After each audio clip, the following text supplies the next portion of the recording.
I'm James, I'm an alcoholic. Hey, James. So I haven't done this in a long time, like 8 years. I chose not to for a number of years because some of my story is not that pretty. I mean, most of my childhood is not that pretty.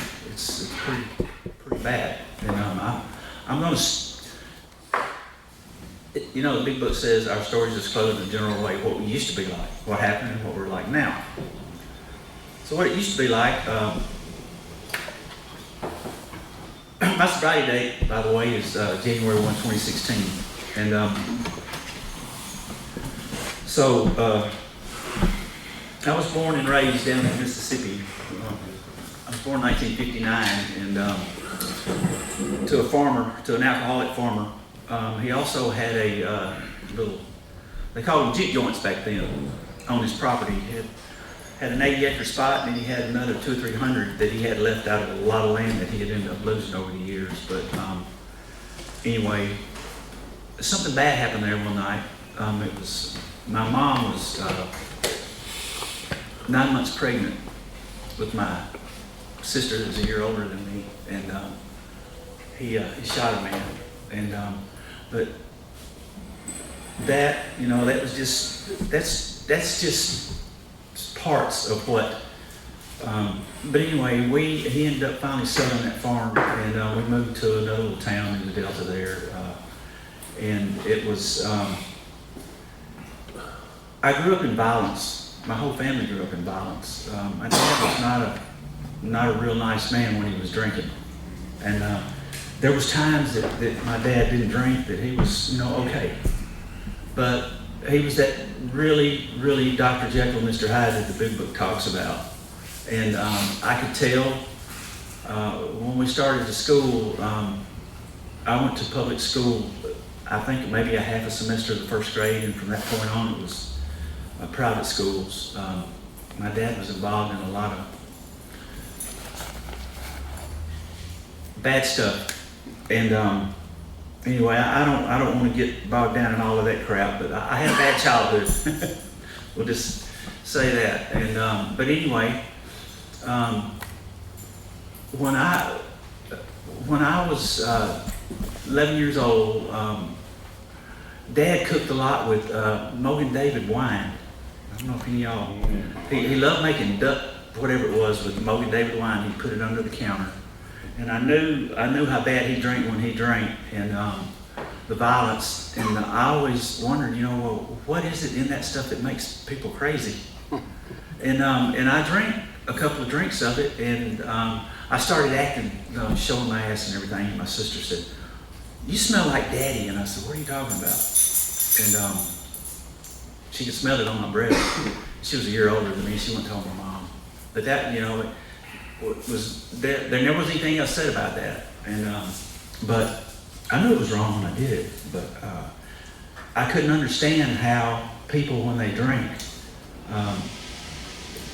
would change the way that they did in a bad way, and until I got older, then I understood, because I was turning into that man that I despised so deeply in my life. But anyway. He had been fishing one afternoon and came in, and he was drinking really heavy, and there was something happened there at our store that caused a lot of problems with the law, with society in general. And I think most of y'all know me, you know what I'm talking about. But anyway, so we ended up, our grocery store and service stations boycotted, and we had to leave the state of Mississippi. We came to Arkansas, and that was in 1973, January 3, 1973. We moved to Leachville, Arkansas, and so a year after that, the summer of 1974, I was 14 years old, and we were getting ready to go out. It was on a Saturday afternoon, and it was a show. We were getting ready to go to a show there in Leachville, with Melody Theater, and we were going to go across the street. And the lady, my best friend at the time, lived over there, and we were going to all go. She was going to take us to the show, me and my two sisters, and Brent. And we walked out the door, and I heard my mom scream, and I ran back in. My dad was laying on the floor, and that changed our whole family's life. He died right there that Saturday afternoon. And but you know, the crazy thing was, that year that we had moved to Leachville, I had had a dad for the first time in my life from the time I was 13, that little year and almost a year and a half. And we did things together. He wasn't as mean, and he wasn't drinking. To this day, I never could understand how, because this man, let me tell you, the liquor stores in the mornings down in Mississippi opened up at 10 o'clock. In the summertime, me and him would walk down to the liquor store, which was on the corner from where our service station was, and grocery store. He'd go get a fifth. By about 1 o'clock in the afternoon, that fifth would be gone. He'd go in and he'd pass out for a couple of hours, and he'd get up in that afternoon and go back down to the liquor store. And that night, him and his mom, when he closed the store at 10 o'clock, would sit and drink till that whole bottle was gone, and he usually ended up fighting. And violently fighting. He put her in the hospital numerous times.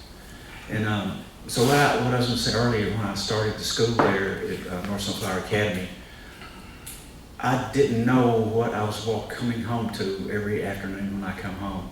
I didn't want to come home. I didn't know what I was coming home to. Was Mom in the hospital? Was he in trouble again? This is something that my dad, as mean and violent as he was, and the things that him and his friends did, never did any jail time. Not once. Not once. Here's why. Because the sheriff was in and all this stuff. Our Baptist preacher was, and this is why I had such a problem with religion growing up as a kid. The preacher would get out with my dad on Friday nights and Saturday nights, especially on Saturday nights, and get out till 2 o'clock in the morning, 3 o'clock in the morning, and come back in and get up in the morning, and we would go to church, and he would be sitting there preaching, drunker than hell, and talking about this holier than thou, you know, thou shalt not kill, thou shalt not do this. And I'm 5, 6, 7 years old, and I'm shaking Mom, why is he talking like that? He was with Daddy all night long last night. And but anyway, that's that. But when my dad died, everything in my life changed. I went from being, I was a clown in school. I was starved for attention. I had zero self-esteem, and but I found out I could make people laugh, and at what cost it didn't matter, as long as I was making them laugh. When I was in the 7th grade, the first semester of 7th grade in Mississippi, I had spent all summer practicing junior high football, and I had all my turnouts, all my clothes and everything. And the day we got our helmets, at the end we had a long hallway, and at the end of the hallway it turned back, but there were lockers right there. So I was doing like a 50-yard dash, and I was hitting those lockers with my helmet on, and I got in all kind of trouble. But I really love sports. I love playing football, and I love playing baseball. But the day before our first ball game, I left all my stuff in the locker in the locker room, and got on the railroad tracks and walked all the way home. It was like 3 miles to my house to the school. And Mom says, "Why are you home?" I said, I can't play football. I'm scared Daddy will come out. Daddy will come to the football games and show his ass, you know, just embarrass the hell out of me. So I didn't go to football, and he kicked my ass. He whooped my ass for it. He whooped my ass for quitting. I never did tell him why I didn't go.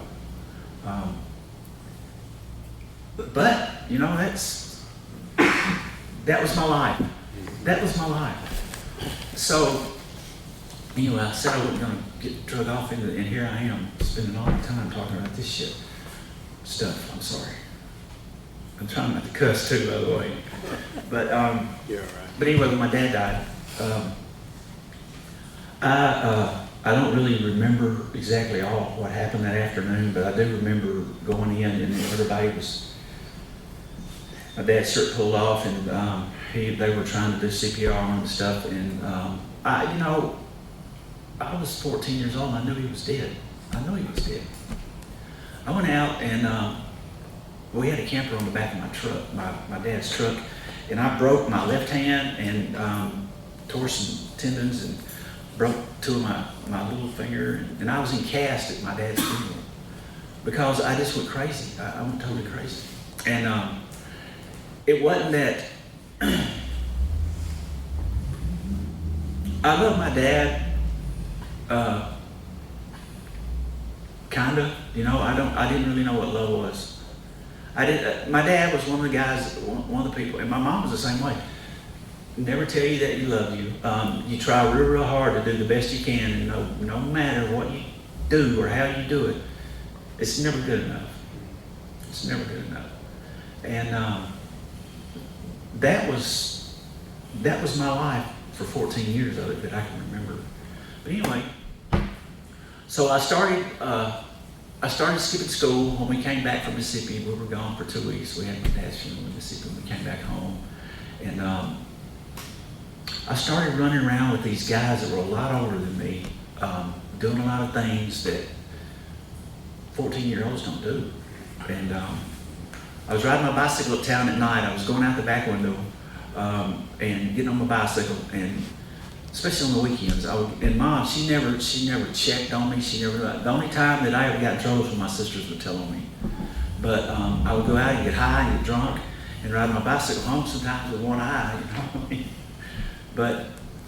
And I liked that. I liked the way it made me feel. And I like running around with older people because, I don't know, I guess they thought maybe I was a cool little kid or something. I don't know. But that was how it was. I mean, I always ran around with people a lot older than me because, number one, I could get anything I wanted from them.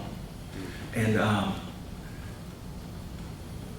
they would throw me, if there was somebody they didn't like, they would say, you need to go get this guy.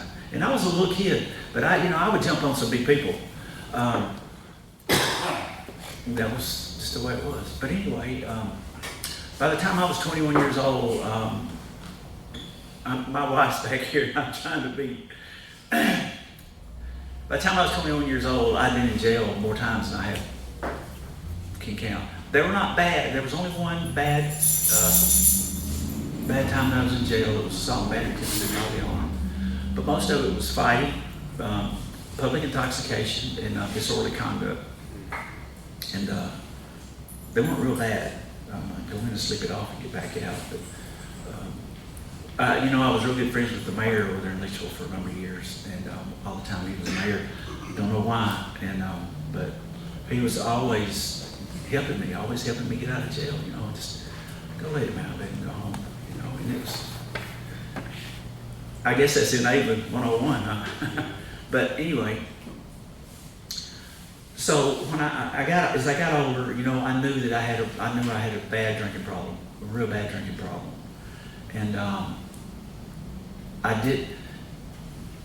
drank like a lot of people I ran around with, you know.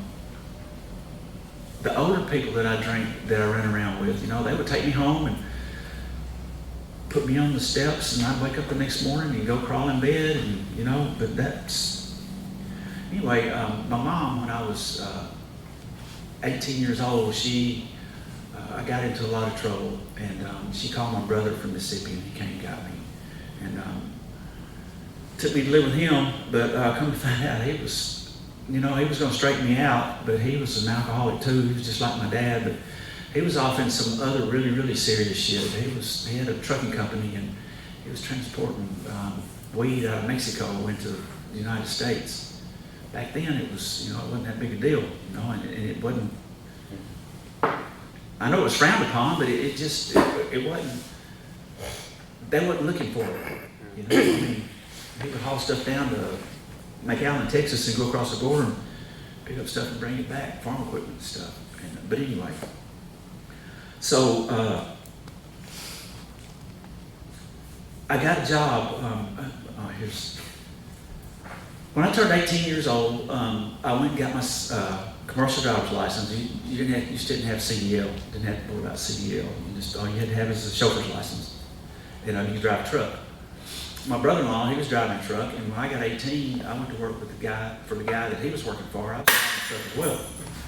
And we were hauling grain all up and down the Midwest, hauling potatoes, stuffed potatoes out of Wisconsin down to Jackson, Mississippi. I'll tell you this, we were on our way up to somewhere up around Carmel, Illinois, to drop off some grain on the river, and we're going to hit deadhead on up to Wisconsin and pick up some potatoes and bring them back down. Well, there was three of us, 3 trucks. We came out over around Leachville and Moniette. We came from over there, and we were coming to Paragould, and we turned right on the Dixie Road, Dixie Highway, and there was 3 girls hitchhiking. There was 3 trucks, and so my brother-in-law in the front, I was in the back. He says, "Hey man, y'all need to stop and pick up these girls. They're hitchhiking." So I pull over, and they jump in the truck, and we go up to Haytown, Missouri, and that was it. Didn't see any more. But anyway, I drove trucks for a little while, and but anyway, back then we drank in those trucks. We drove those trucks. We had coolers with us. I mean, the shit that we did back then, you would be in prison for it right now. I mean, it's just totally unheard of. But we got away with it. We never touched the scale from the time we got from Antigo, Wisconsin, all the way down to Jackson, Mississippi, and all the way into Florida to pick up watermelons and bring back up here. But anyway, but I got a job over here in Jonesboro in 1981. I was 22 years old, and me and my brother-in-law, and I started working for RGB Mechanical Contractors, and I met my first wife at a Christmas party, and I think it was probably in '83. And here, my jaw was wired up. I'd been into a fight at Thanksgiving over in the bar over in the 108 Club, and got into a really, really bad fight, and ended up in the hospital with a broke jaw and a few more busted up things. But anyway. So I met her, and I had my jaw wired up at the Christmas party. She was with some other boy there, but we got married, had a couple of kids, and she knew how I drink. And she said, "Well, you can just drink at home, that's," and I said, "Good." And I'm thinking in my mind, that's what I need to settle me down. The kids didn't come into play though. I did not want part of having kids. I knew that I was not responsible enough to be having kids. And but anyway, we got married September 30th of 1984. September 30th of 1985, my daughter was born. And I thought, now you really, really need to straighten your ass up. I didn't. I tried. In 1988, my son comes along. He was born February 2nd of 1988. And I went in my first treatment February 18th of 1988. I woke up that morning, I took my wife to the hospital to have him, and I walked by and I looked in the mirror and I saw my dad. And I did not have the violent tendencies that he did toward my family, but the verbal abuse was there, and that's sad today to say that, but it's a reality of an alcoholic. And so I told Pam, I said, "Look," I said, I've got to do something. I said, I can't keep doing this. I said, I'm not bringing 2 kids into this world and be another Elma Green. It's not happening. So I went out to treatment, and I stayed sober for 5 years. But the damage was done in that marriage that I got out of treatment, and I started coming to meetings here. This building was brand new. I mean, it was the first meetings in this was March of '87, and I was in here February, March, about the first part of April of '88.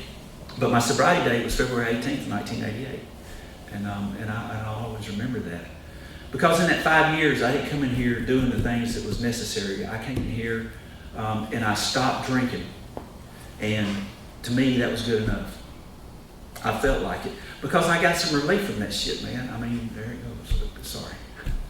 I got some relief from not drinking, and my life started getting better. Things started getting better, but the marriage was gone. I mean, it was done. And that was one of the most painful experiences that I'd ever been in my life. I thought, and this selfishness, the self-centered is part of this. Damn it, I'm doing everything I can. Why are you doing this to me now? I put her through for 4 years of hell. I seriously did. And she had enough, and I don't blame her. I look back, and that was probably one of the best things that ever happened to me there was her divorcing me, because it gave me that 5 years that I wasn't drinking. I was coming into meetings. I still had anger issues. I still was the selfishness and self-centeredness that we always talk about in here. And but I was feeling good. I was feeling good. I was doing things that normally I didn't think that I could do when I wasn't drinking. But I was doing all those things. I was being around people, having a good time. There was, thank God there was a lot of people back in '88 that were about my age. I was 27, 28 years old, 29, somewhere there. And but we had fun. We had fun. We would get out and we would go bowling. We would go to meetings all over the place. We'd go to baseball meetings on Saturdays, West Memphis meetings. We were enjoying it. And I look forward to coming to meetings on the weekends. I look forward to coming to meetings at night.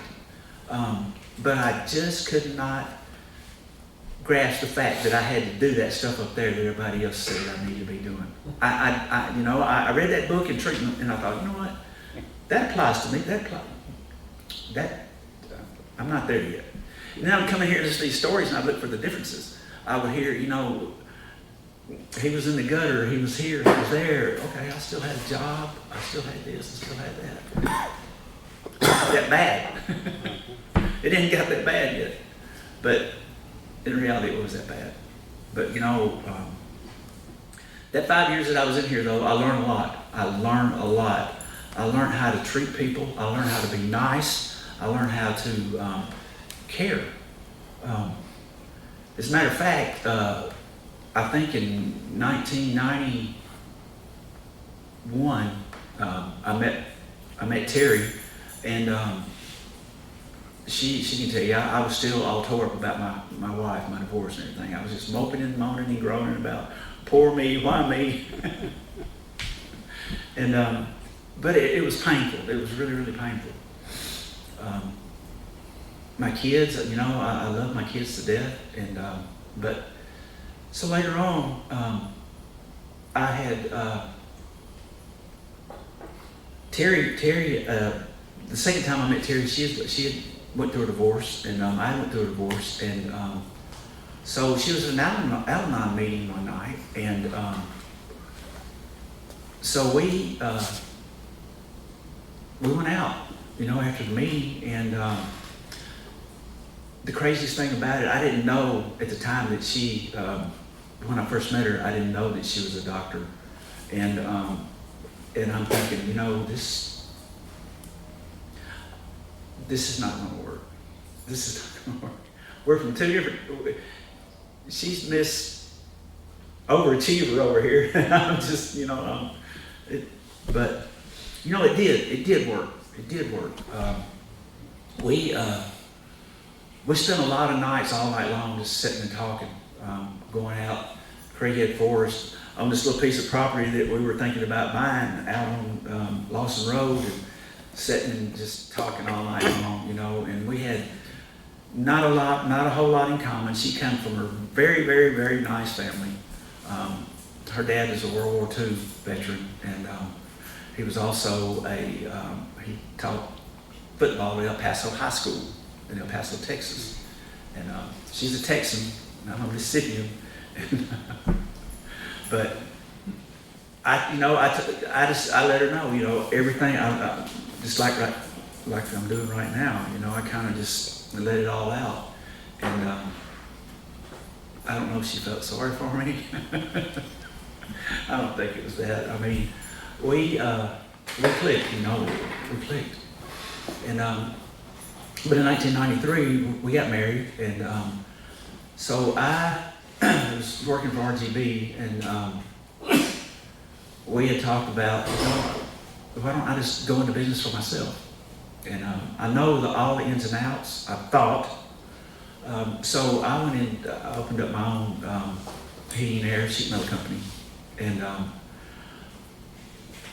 I had no business sense. I knew how to work. I knew how to work hard. I knew how to get jobs. But, and I couldn't read employees. When I opened up my company, I took three good employees from RGB, and that really pissed Ronnie off, my boss. And, me and him had a love-hate relationship. That man, he was so much like my dad, but then so different at the same time. He was a really bad alcoholic too. He's dead now. But anyway, after he got over that little pissed off spell and my company was gone, we became really good friends again, But anyway, that company, I had, it caused me to have a nervous breakdown pretty much. The employees I had were stealing from me. The people that I was doing work for, I had contracts for, was not paying me. And I was having to take loans out just to make payroll because these some of the biggest contractors in Jonesboro that I was doing some work for was not paying. And I could have done like my dad. I could have got my cigar box, put my gun in it, and collected. But that's not how you do it in the 90s. But anyway, I walked away from that, and so Terry, she says, what are you going to do? And I said, well, I don't know. What would you like to do? And I said, I've always wanted to work on an ambulance. She said, well, do it. And I said, I can't, look, I dropped out of school when I was in the first part of the 9th grade. I completely walked away from school too because I was smarter than they were, and they were glad to see me go, I can promise you that. And I went to work. I went to work making money. And, but I said, I don't even have I ain't graduated, and that's one of the things that they want. And she said, well, go get your GED. And I said, I don't know if I can do that. I don't know if I can pass the test. So I went up and applied, and they said, it's like nightly. And I said, okay. And she said, well, here's let's do this. She said, I'm going to give you a test. It's 2 hours long. You got 2 hours? And I said, sure. And we'll find out where your weaknesses are. And I said, okay. And I did that, and I gave it back to her, and she went in, and she came back. She says, I think you could take that test and pass it right now. I said, okay. It's 4 hours long. I took that test and I passed it. And I thought, that gave me a little courage. So I went up and I applied to be an EMT. And so I took those courses, and I was failing miserably. And but during this time, me and Terry were married. I was getting therapy. I mean, I've had some of the best therapy, some of the best counselors, therapists, and psychiatrists that there are. And hey. Hey, sorry. It's my daughter. Okay. But anyway, so I did that, and I went back to see, I was seeing the psychiatrist. Says, I think you got ADHD. And I said, well, he said, how were you in school? And I said, well, when I was in the 4th grade, my teacher pulled me up from class, and she says, you're not even teachable. And I said, well, that's pretty much how it was. I acted out in school, which he said, well, that's. Let me give you a test. Let me run some tests and stuff. And so they did. And they put me on Ritalin, and I was taking it like you're supposed to. I went from failing out of that to making top of class, and I thought, this is pretty badass. I'm not a dumbass like I thought I was, but anyway. So I came to EMT, and I started working for Keller, and I guess in last part of 95 or something. I can't remember now, but anyway, I was just working PRN, and Wade called me one morning. He says, "Hey, how would you like to work full time?" I said, "I don't know if I want to work full time or not. I'm old." I mean, and I was close to 40, 38, and everybody was in their 20s, early 20s and stuff. And he said, "It'll be 3 days on, 2 days off, 2 days on, 3 days off." He said, "Can you handle that?" And I said, "Oh, sure, I can handle it, but I don't. Do I want to handle it? You know?" And so I went ahead and took the job, and we were. I loved that job. But it was grueling at times. And then I started working down in 98. I started working down in Harrisburg, and we had a satellite base down there. I was working 3 days on, 2 days off down there, and so it was the beginning. It was the end of one of my shifts, and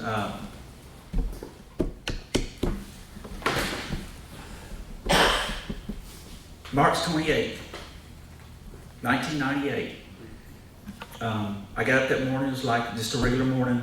We had a lot of dialysis patients that we were doing. It was dialysis day, and we were running up to Paragould, north of Paragould, Oak Grove, and picking up patients and bringing them down and hanging around here at the base there in Jonesboro. And but we had picked him up that afternoon we came back through town. It was about 11:15. We headed out of town, and they had a call that there was, I think they had called Emerson out first to Westside High School, said that there was something going on, that there was a fight in the parking lot. We didn't even get out of the city limits, and then they dispatched every available ambulance out to Westside Middle School.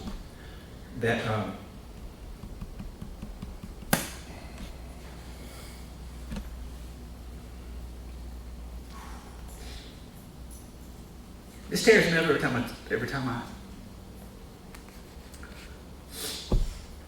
they dispatched us out to Westside Middle School. They're doing school shooting. There's fatalities, and didn't know how many. And me and Chris Farmer, paramedic. This time I was going to paramedic school to be a paramedic. And so we go out to Westside Middle School, and but by the time we got out there, I mean, it was like my daughter, the one that was born on our wedding anniversary, the year later, was in middle school. And her best friend Stephanie Johnson had gotten killed. And but they had all the kids were in the gym. And when me and Chris got there, we were not supposed to be where we were at, but Chris knew that my daughter was there.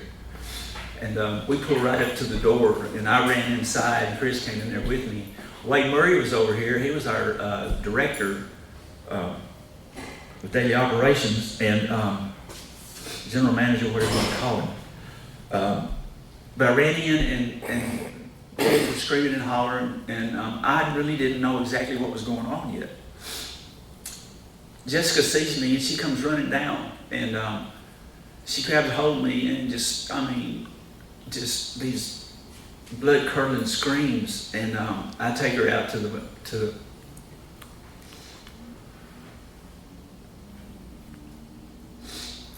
ambulance, and I put her in the back, and we're sitting there talking and stuff, and Chris comes in with this little girl that she's crying, and Jessica gets up and walks over there by her and starts talking to her, and she stops crying. And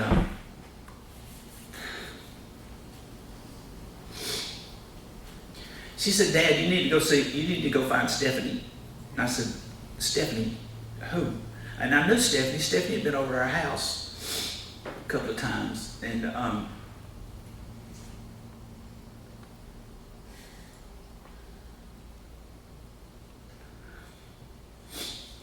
so I went out, and Wade was there. I said, "Wade," "there's this little girl, Stephanie Johnson." He said, "Y'all stepped over her, over all those blankets when you went back out to the box. I said, oh my God. I didn't tell my daughter that. I didn't tell my daughter that too. It was probably years later. But anyway, that was the beginning of the end of my working on the ambulance. That was one of the days that I can tell you, my drinking picked up extremely after that. I was fairly good at hiding it. I mean,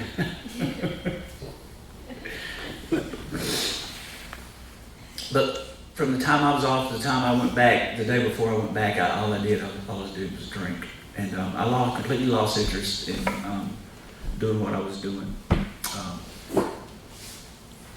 But, you know, this guy contacted me about, was it 6, 7, 8 months ago?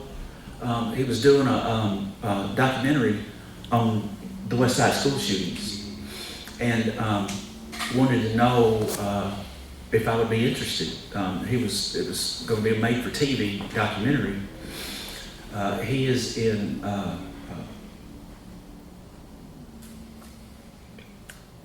another country, but he's from West Side. Nettleton, and he was the same age as my daughter, I think. And we were talking. Me and my wife were conversating on the phone, and he was saying that, you know, that he had his own documentary show, and he sold it, but he picked up this other one and started, you know, doing it again, doing the same thing but with a different network or something. I don't know. But anyway, oh boy, let me get past all this. Anyway, that was that. But gosh damn, I got a long ways to go in a short time to get there.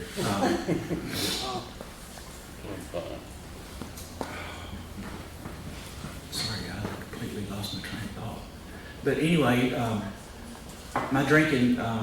So in 2000, I just decided I was done. No, I'll tell you the reason. I'll tell you when I decided I was done is when Keller got in trouble for doing what we were doing, and ended up, the owners of Keller Ambulance ended up going to prison for 48 months over some shady shit that they were billing the government, you know. And so when they came in and raided, when the marshals and the FBI came in and raided the ambulance service, Terry says, you need to get out. You need to get away from there right now. And so I was ready to go anyway. But so my drinking picked up really, really bad. I ended up going into treatment again out in Atlanta, Georgia for a little while. And but when I got out, I was sober. You know, I'm gonna tell you, I came to this program in 1988. And this is 2026, and I've had a lot of years of sobriety and all of that, but not together. But anyway, that didn't work either. Me and Terry started having problems, and then 2009, I was diagnosed with colon cancer. And I went off into one of the deepest, darkest places I'd ever been in my life, because Jamie was in high school or junior high, and I was so scared that I wasn't going to get a chance to see her graduate, and I was so depressed. That cancer left my body riddled. I mean, I don't even know. I feel like I was so near death, and it didn't slow my drinking down. I mean, it actually progressed very rapidly. And I was doing other things too. You know, I got addicted to painkillers, and don't know how I got off those painkillers and started drinking whiskey again. And, so anyway, it was my alcoholism affected everyone in my family and everyone I came into contact with, and in a negative, very negative way. And I was suicidal.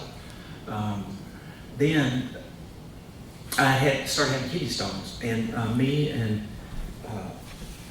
at the time when we were living in Paragould, the urologist was coming over from Batesville a couple of times a week, and I was seeing him, and so he wanted me to come to Batesville and do put perks in. I think I did lithotripsy or something, and they were going to go in and suck them out. Well, the next day I wake up and I had coded in there when they were trying to do all of that, and they broke numerous ribs, and I didn't know what was going on. I had no idea. They had me strapped.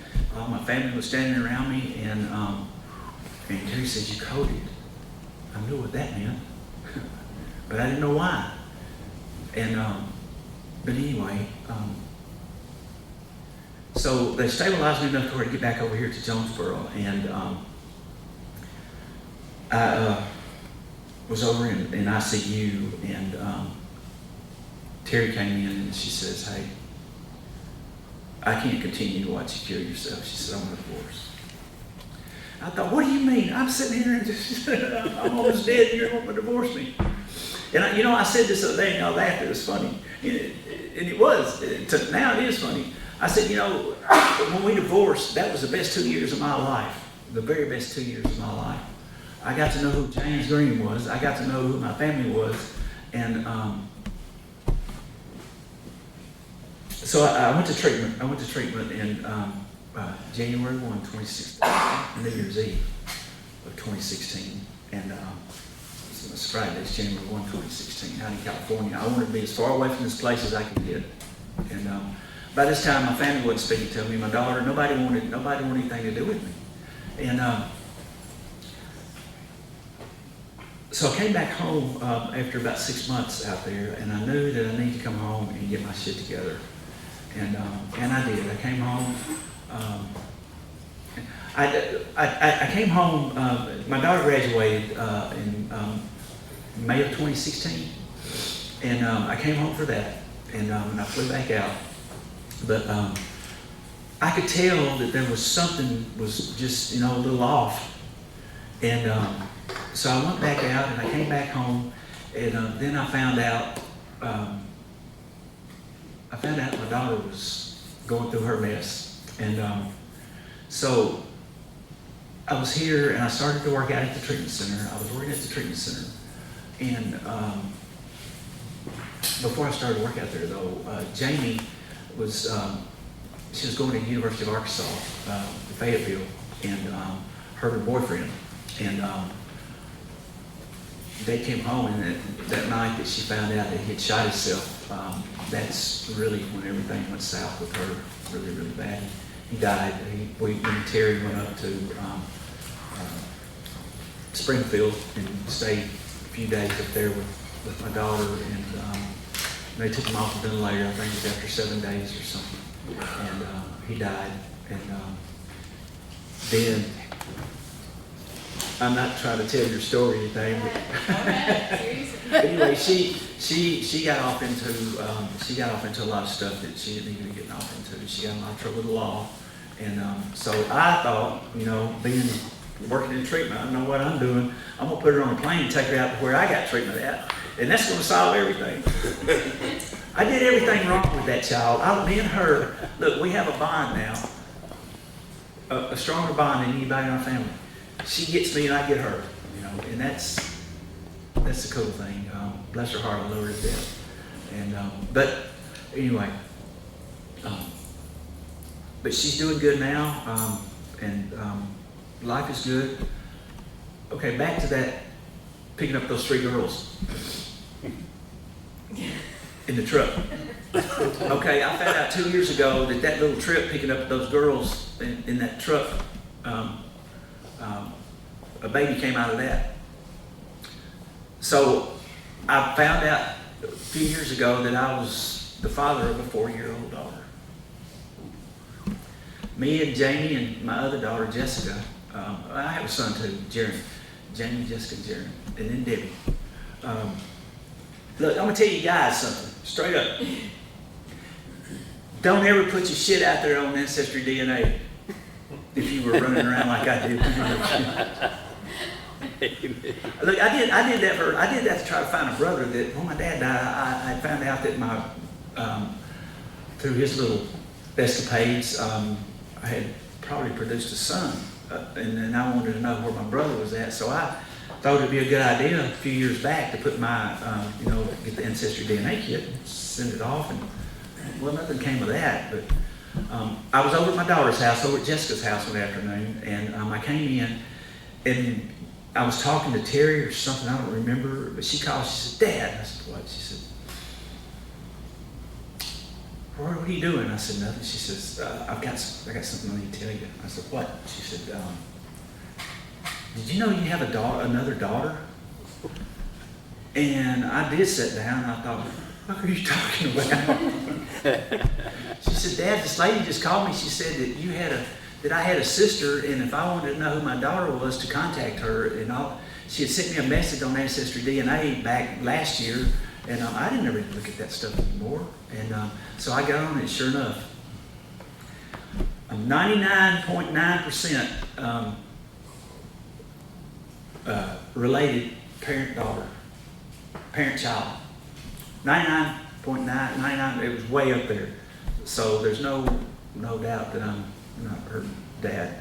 But anyway, I've tried to have a relationship with her, and she's one of us.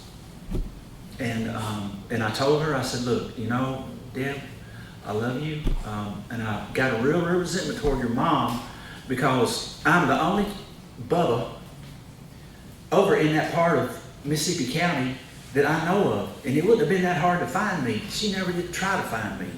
Not once did she try to find me. She knew my name. She knew I drove a truck.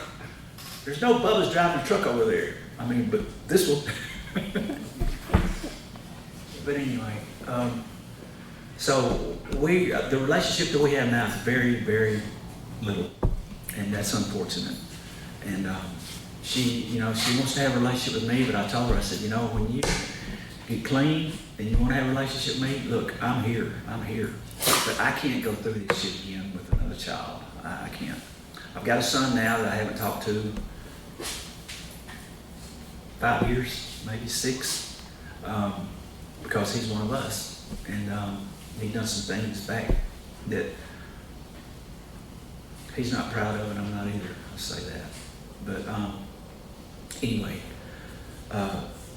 so during this thing with Jamie, that we were, trying to do my best, I did everything wrong. I did everything wrong with that child. So I'll give you a little. If y'all have kids that are struggling with this disease of alcoholism or addiction, either one, don't try to push your recovery on them. Don't do it because it don't work. They've got to get it their own way, man. They've got to get it their own way. Just like you had to get it your own way, and I had to get it my own way. I don't want nobody pushing this shit on me either, and I get that. I learned the hard way, but it was a learning experience that I love. But that 2 years that me and Terry were away from one another was the best years. We've grown so much as a family. We've grown so much as husband and wife. We got married July 3rd. We got married July 3rd, 1993. We were divorced in March of 2015. Got remarried July 3rd of 2018. And it's been, I wanted to talk a lot about how it is now, and I think from what y'all have heard, and the ones that know me know how it is now. It's good. It's good. My life, I wouldn't tell you anything that's going on in my life right now. I have a wife that just retired in July of last year, and filed in November for candidacy for U.S. Congress in November of last year. So She didn't have much time off. She was going to retire, and we were going to hit the road and travel. You know, I've done all these really cool things since I've been sober that I was scared to do at the start. I spent 3.5 months out of Moab, Utah. I know y'all get tired of hearing that, but that was probably the best 3.5 months that I'll carry with me for the rest of my life. I would do it again in a heartbeat. She says no. I say no too. But I did it, you know, and I was worried on the way out there because I was going to be out there by myself. Nobody knew me from Adam in Moab, Utah. And but you know what I did when I got out there? The day I got to Moab, the very next day, I went to an AA meeting, and I got acquainted with the people in Alcoholics Anonymous. I've been to a lot of Alcoholics Anonymous meetings across the country. I went to several coming home in New Mexico and Arizona. But anyway, as long as I stay connected with people like myself, there's 2 things that I know how to do. I'm a professional at drinking. I know how to do that. I'm damn good at it. I know how to get sober. And what I'm doing right now is keeping me sober. And I think I owe my life to Alcoholics Anonymous. My wife and daughter can tell you that I stayed 5 years back in the bedroom, didn't get out unless it was to go get alcohol and drink it. My health had deteriorated to the point where I shouldn't be here right now. By no means should I be here right now. But I am. So y'all got to put it with my ass for a long, long time. It's been a good one. Thank you, guys. Thanks, James. Woo!